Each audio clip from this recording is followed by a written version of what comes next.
नमस्कार जन टीवी में स्वागत है आपका। मैं हूं योगेंद्र। आप देख रहे हैं खास खबर, और खास खबर में हम बात करेंगे राजस्थान विधानसभा की। विधानसभा में एक ऐसा मुद्दा जिसका आगाज ही राजस्थान से हो और पूरे देश में एक अलग पहचान बनाई, वो है पंचायती राज। पंडित नेहरू देश के पहले प्रधानमंत्री, उन्होंने नागौर से इसका आगाज किया था और उसी विषय पर चर्चा चल रही है। ग्रामीण विकास और पंचायती राज, दो अलग अलग विभाग, दोनों पे चर्चा।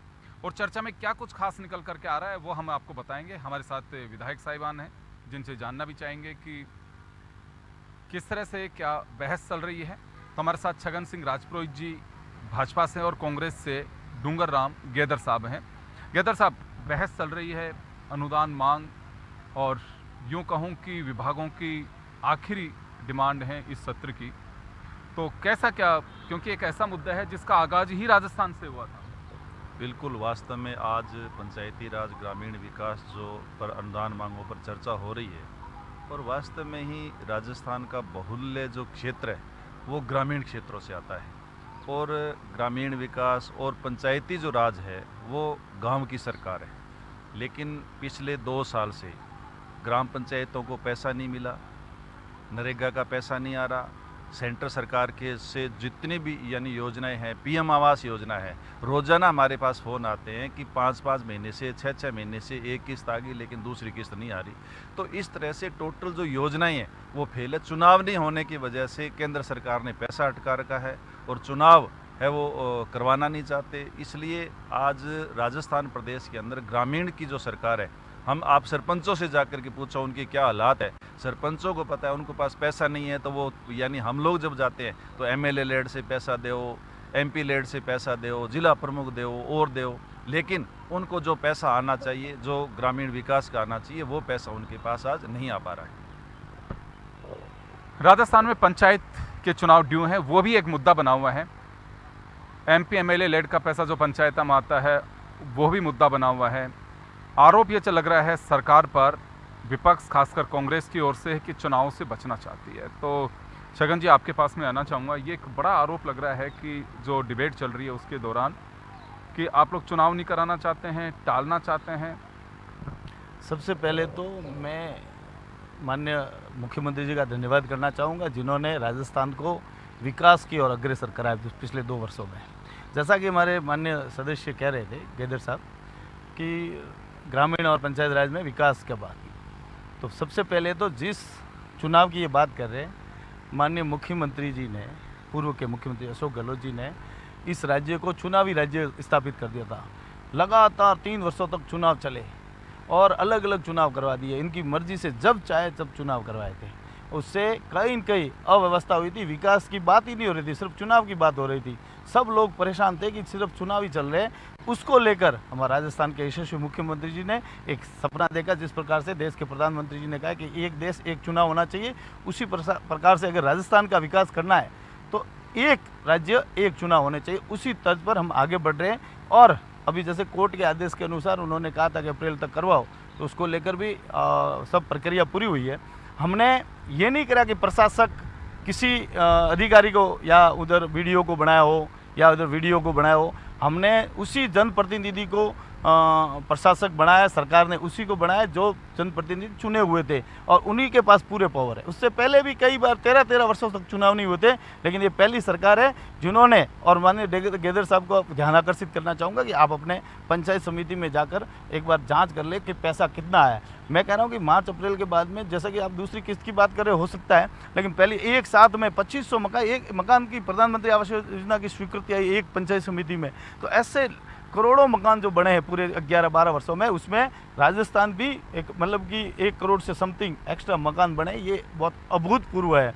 और राजस्थान का विकास, ग्रामीण विकास और पंचायत राज का विकास, देश के यशस्वी भारत रत्न अटल बिहारी वाजपेयी को इस मौके पर मैं याद करना चाहूँगा, जिन्होंने प्रधानमंत्री सड़क योजना, ग्रामीण सड़क योजना दी थी, जिन्होंने गांव को शहर की तरफ कैसे आए और वो भी अपना उस प्रकार से कैसे जुड़े, ये काम करा था। तो ये राजस्थान की सरकार है, पूरी तरह से ग्रामीण विकास को लेकर, पंचायत राज को लेकर पूरी तरह से गंभीर है। और एक एक आप पता करना, आप जाके अब की बार जो स्वच्छ भारत मिशन को जो हमने काम करा है सफाई के लेकर, तो आप देखिएगा जिस प्रकार से नगर पालिका थी उसमें सफाई के लिए रिक्शे घूमते थे, उसी तर्ज पर पंचायतों में आज रिक्शे घूम रहे हैं, वहाँ पर सफाई व्यवस्था हो रही है।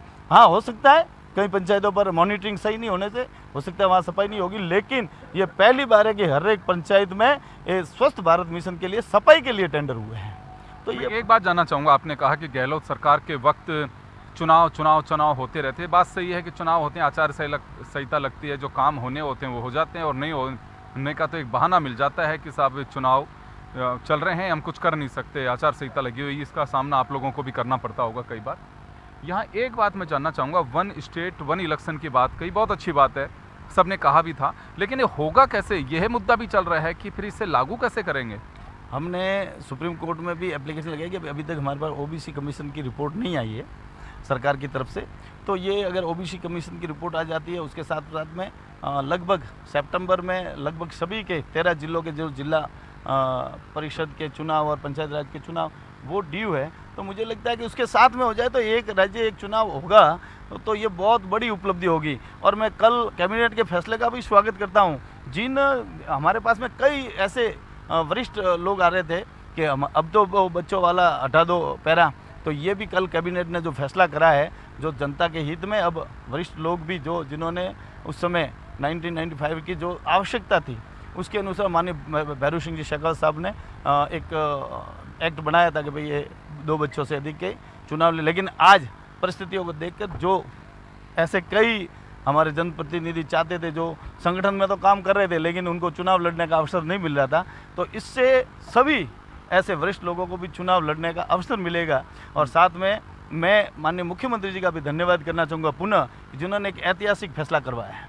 चलिए मैं लौट रहा हूँ आपके पास में, लक्ष्मण मीणा साहब हैं सर, नहीं गेदर साहब भी हैं हमारे साथ में।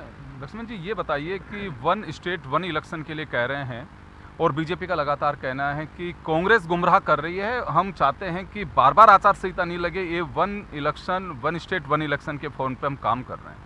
नहीं, ये कैसे संभव होगा, ये अब तक होता तो करवा लेते। 1 साल से लटका रखा है इन्होंने, प्रशासक लगा रखे हैं, वहाँ कोई काम हो नहीं रहा, पैसे आ नहीं रहे, तो किस तरीके से कराएंगे। तो अभी करा क्यों नहीं लेते, जब सुप्रीम कोर्ट ने भी कह दिया कि भाई 15 अप्रैल तक आपको चुनाव कराने हैं, तो कराने चाहिए इनको। अब अभी भी हो जाएंगे वन स्टेट वन इलेक्शन, तो अगर ये कराना चाहे तो। लेकिन ये डरे हुए हैं बुरी तरह से, ये बुरी तरह से पिटेंगे, हारेंगे। जनता में इनके खिलाफ बहुत ज़बरदस्त माहौल है, बहुत ज़्यादा परेशानी है। बैठ के यहाँ बातें करते विधानसभा में, भाषण दे जाते, सेक्रेटरीट में बैठ के बातें कर देते। आप जाके फील्ड में जाके देखिए, आप बहुत बुरे हालात है।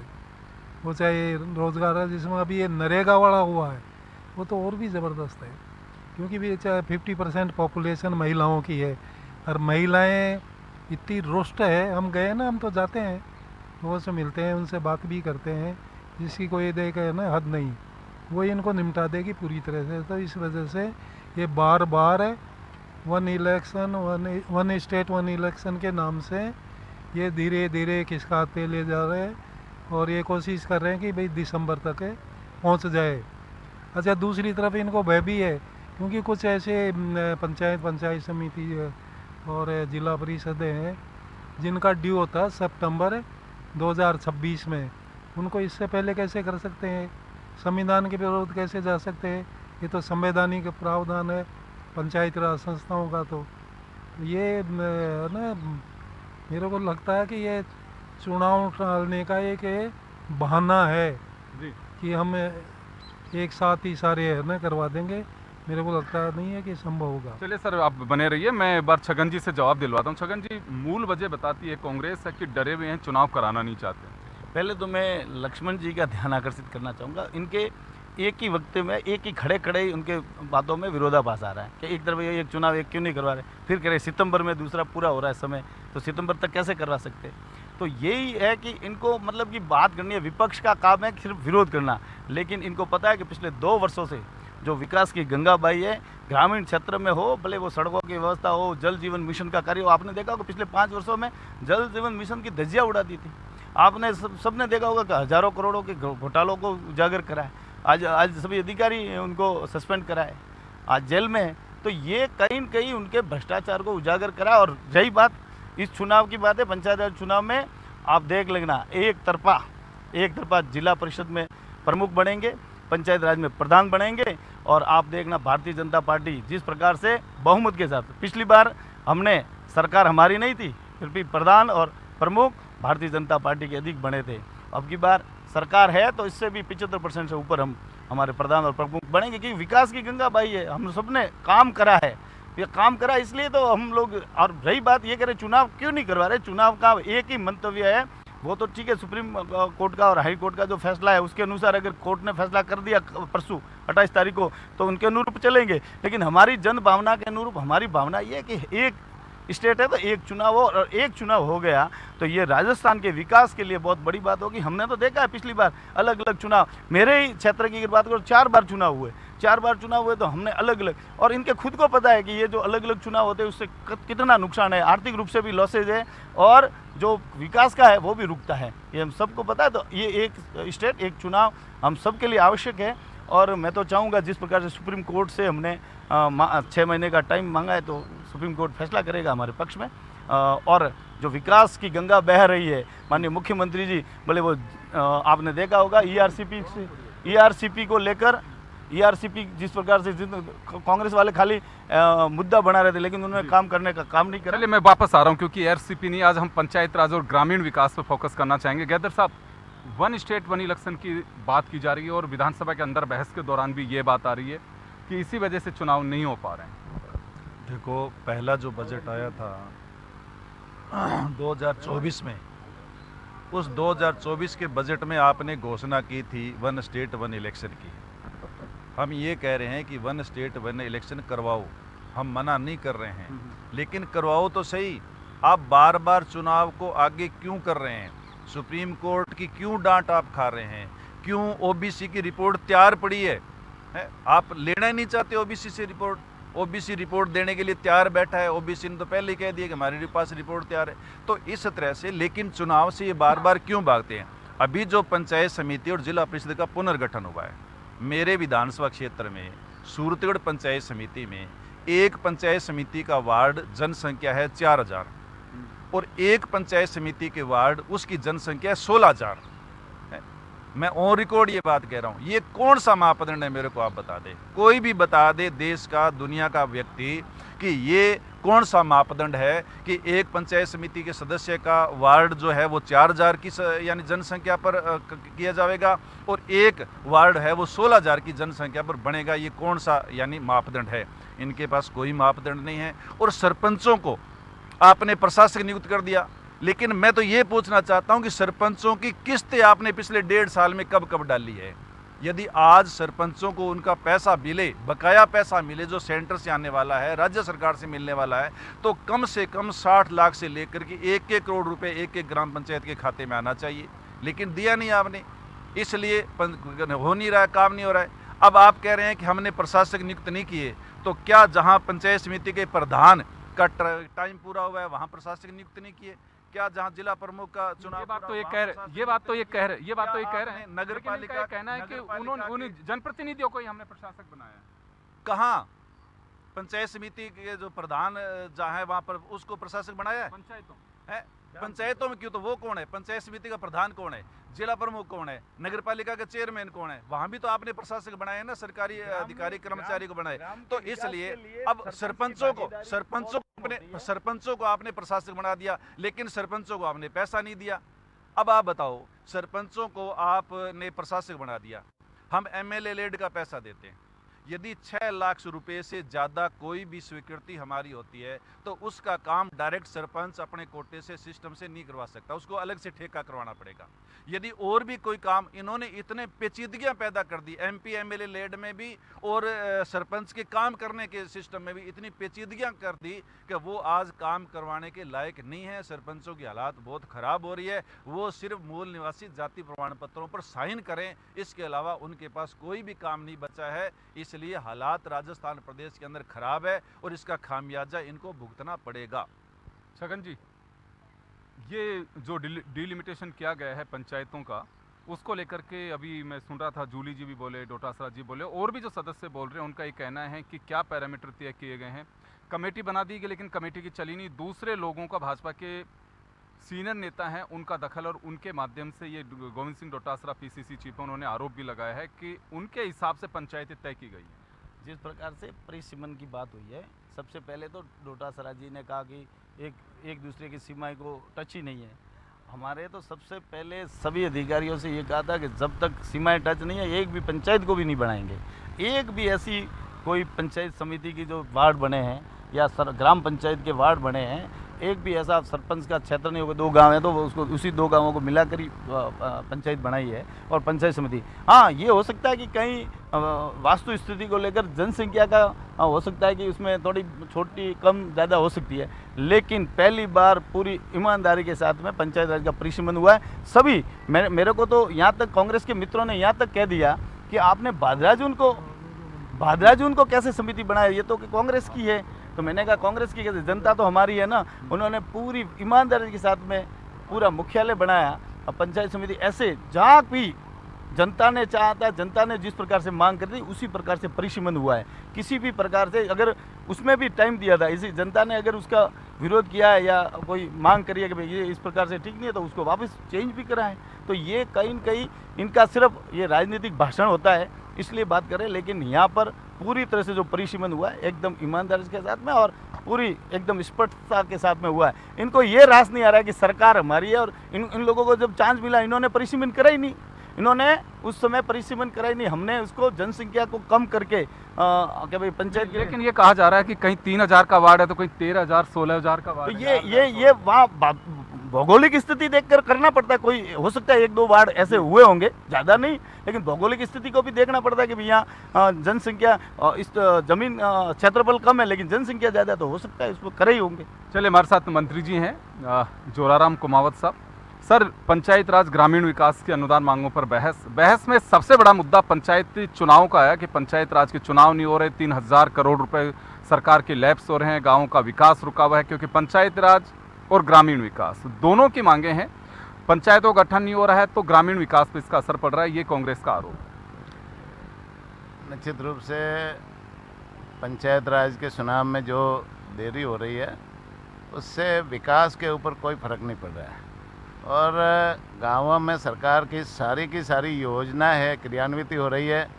गाँवों में कोई काम नहीं रुक रहा है और पंचायत राज स्वशासन विभाग में काम पहले की तुलना में अब ज़्यादा हो रहे हैं। तो निश्चित रूप से योजना भी क्रियान्वित हो रही है और विकास भी हो रहा है। वैसे अभी जो पंचायत राज के चुनाव है वो अभी जो कोर्ट का जो आदेश है उसके अनुसार निश्चित समय पर होने की संभावना है।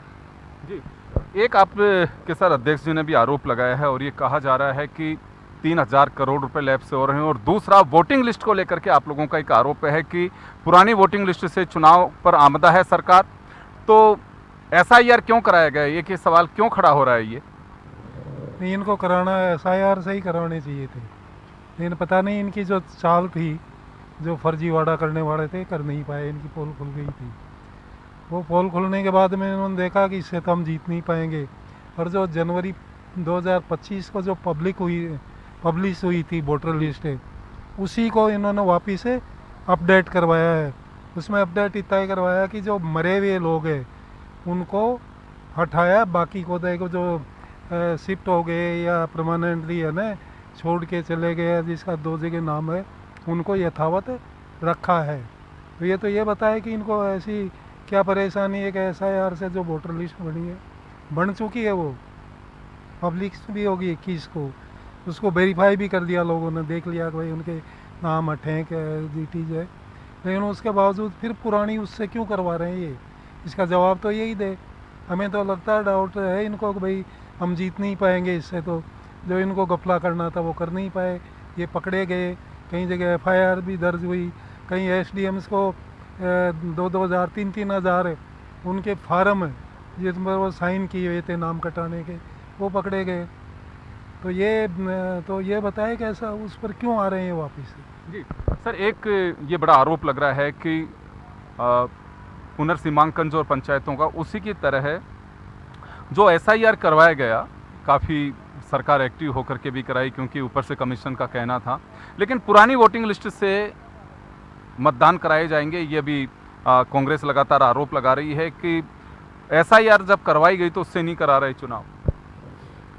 एसआईआर एक सतत प्रक्रिया है और पूर्ववर्ती कांग्रेस की सरकारों ने भी 4 बार एसआईआर कराई है और मतदाता सूची को नए सिरे से उसको परख करने के लिए उसमें कई नाम जैसे डबल होते हैं, एक प्रदेश में भी उस प्रदेश में भी रहते हैं, इस प्रदेश में भी रहते हैं, वो ऐसे नाम भी कई होते हैं।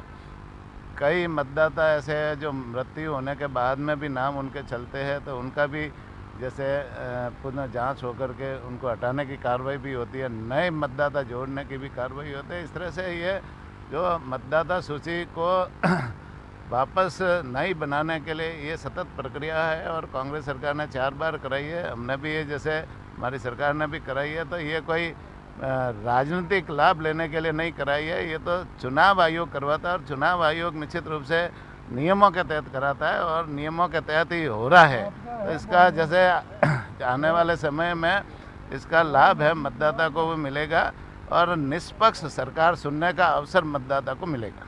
जी गैदर साहब, अभी आपने सुना कि दोनों पुनर्सीमांकन की बात की, छोटी पंचायतें बना दी गई हैं, ज़्यादा पंचायतें बन गई तो ताकि विकास हो सकेगा, और दूसरा एसआईआर और आप लोग पुरानी वोटिंग लिस्ट की मांग उठा रहे हैं, जिसको लेकर के अभी आपने सुना मंत्री जी भी कह रहे हैं, छगन जी भी कह रहे हैं कि ये केवल एक भ्रम फैलाने की बात है।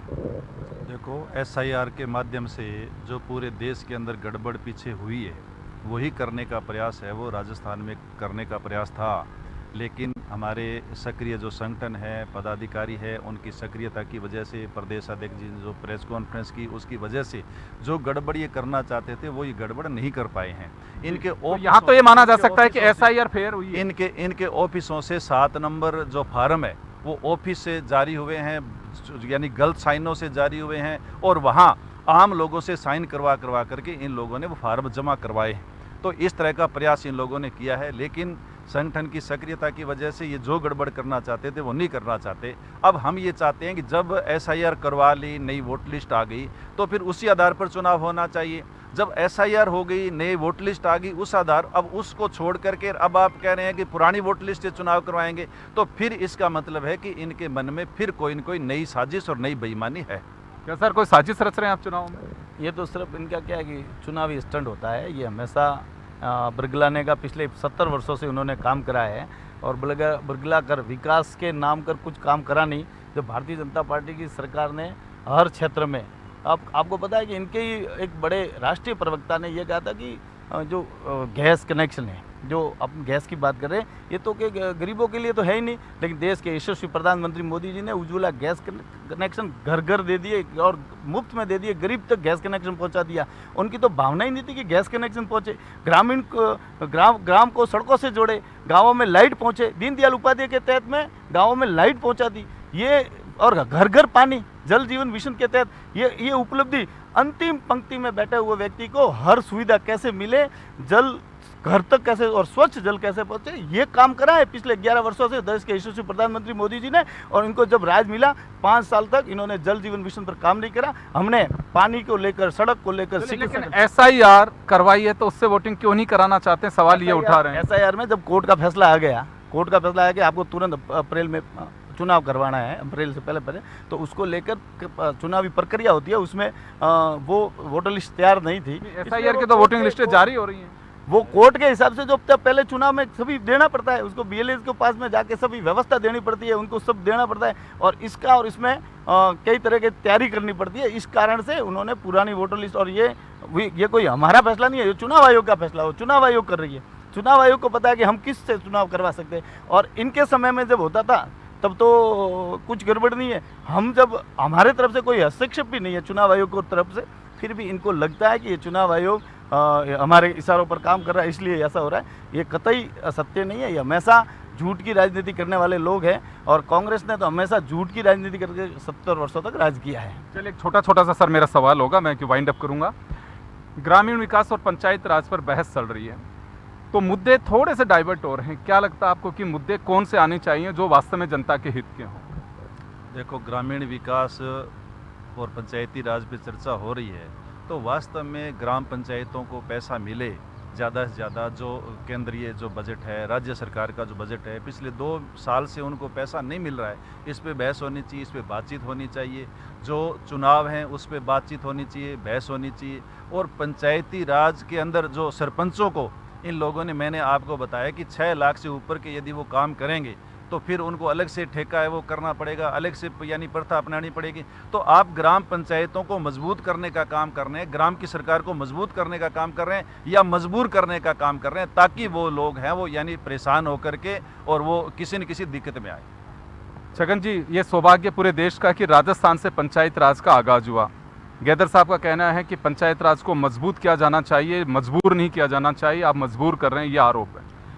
सबसे पहले तो गेदर साहब का ध्यान आकर्षित करना चाहूँगा, 6 लाख से ये है कि 6 लाख से ऊपर होते ही उनको नया टेंडर करना है कि कहीं उसमें गड़बड़ नहीं हो, टेंडर प्रक्रिया में जाकर करना है। उससे कहीं के सरपंच और वहाँ के वीडियो के द्वारा ही वो टेंडर होता है, ना कि किसी अन्य के द्वारा। कोई पंचायत समिति उसमें हस्तक्षेप नहीं करती है, या कोई MLA नहीं करता है, या कोई मुख्यमंत्री या मंत्री जी हस्तक्षेप नहीं है। पंचायत राज के द्वारा ही उस ज्ञापन निकलता है और उस ज्ञापन के तहत ही टेंडर होता है। और उस टेंडर को सरपंच को इतना ताकतवर बनाया कि भाई ये करे, वही करे और उसमें पारदर्शिता हो। तो आज आपने देखा होगा 2014 से पहले ग्रामीण विकास में आप बता दो क्या काम होता था, और 2014 के बाद में जो सरपंच बने उनको बता दो कि भाई ये ग्रामीण विकास किस समय ज़्यादा हुआ।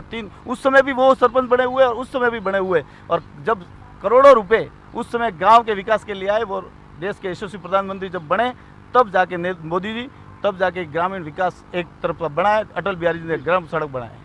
चलिए लक्ष्मण जी, आपके पास में आना चाहूँगा। आप सिस्टम का हिस्सा भी रहे, क्या मांगे और क्या चर्चाएं होनी चाहिए? गांव के विकास और पंचायत राज की चर्चा चल रही है।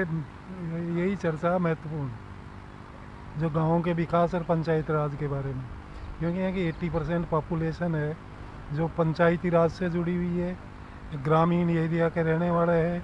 विकास की जितनी भी फ्लैगशिप योजनाएं हैं, वो चाहे केंद्र सरकार की हो चाहे स्टेट की हो, उनका क्रियान्वित पंचायत स्तर पर ही होती है। वहाँ के जो स्थानीय जनप्रतिनिधि है वो उसमें भाग लेते हैं। तो ये बहुत ही महत्वपूर्ण चर्चा है, इससे महत्वपूर्ण कोई और हो नहीं सकती। बिल्कुल, क्योंकि आज भी बड़ी आबादी गाँव में बसती है और उसी के महत्वपूर्ण मुद्दे हैं। मेरा आखिरी सवाल जोराराम जी से होगा, जो मंत्री भी हैं।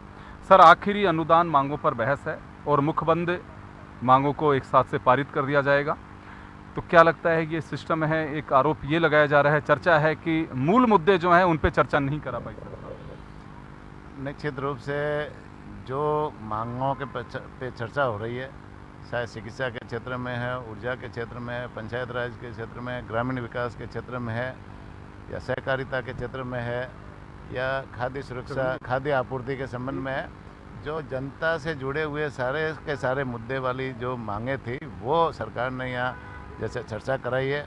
और इसमें पहली बार हुआ है कि इसमें ज़्यादा से ज़्यादा विधायकों को, जनप्रतिनिधियों को इसमें भाग लेने का अवसर दिया है। पहले की सरकार के समय में भी हम थे, उस समय एक एक विधायक को 2-2 मांगों पे बोलने का अवसर मिलता था। इस बार हमारी सरकार ने विधायकों को ज़्यादा से ज़्यादा मांगों पर वो अपने सुझाव रखे, उनके प्रस्ताव रखे, और ज़्यादा से ज़्यादा वो है ना चर्चा में भाग लेकर के अपना सुझाव सरकार को दे, जिसे उनके सुझावों को अमल में लेते हुए सरकार उसके ऊपर कार्य योजना बना सके, और कार्य योजना बना करके हर क्षेत्र में समाज के अंतिम छोर पे जो व्यक्ति बैठा है, माननीय मुख्यमंत्री जी भजनलाल जी का ये मंशा रहती है कि समाज के अंतिम छोर पे जो व्यक्ति बैठा है, किसान हमारा है, उसको हम कैसे मजबूत करें, महिलाओं के सशक्तिकरण के लिए हम कैसे काम करें, युवाओं को रोजगार देने के लिए हम कैसे काम करें, साथ ही साथ में गरीब उत्थान के लिए, गरीबों को मजबूत करने के लिए ज़्यादा से ज़्यादा योजनाएं बने और उनका सशक्तिकरण कैसे हो, इस दिशा में सरकार काम कर रही है। और निश्चित रूप से चर्चा करा करके ये काम कर रही है, उसका लाभ आने वाले समय में जनता को मिलेगा। तो चलिए, महत्वपूर्ण मांग ग्रामीण विकास और पंचायत राज के साथ में सदन में अनुदान मांगों को इसी के साथ विराम लग जाएगा। और काफ़ी होती हैं, आरोप प्रत्यारोप चलते रहते हैं, लेकिन यही बात कही जा सकती है कि सदन में ज़्यादा से ज़्यादा बहस हो, मुद्दों पर चर्चा हो, भटकाव ना हो, तभी लोकतंत्र का भला हो सकता है। तो चलिए, खास खबर में फिलहाल इतना ही। दीजिए इजाज़त, नमस्कार।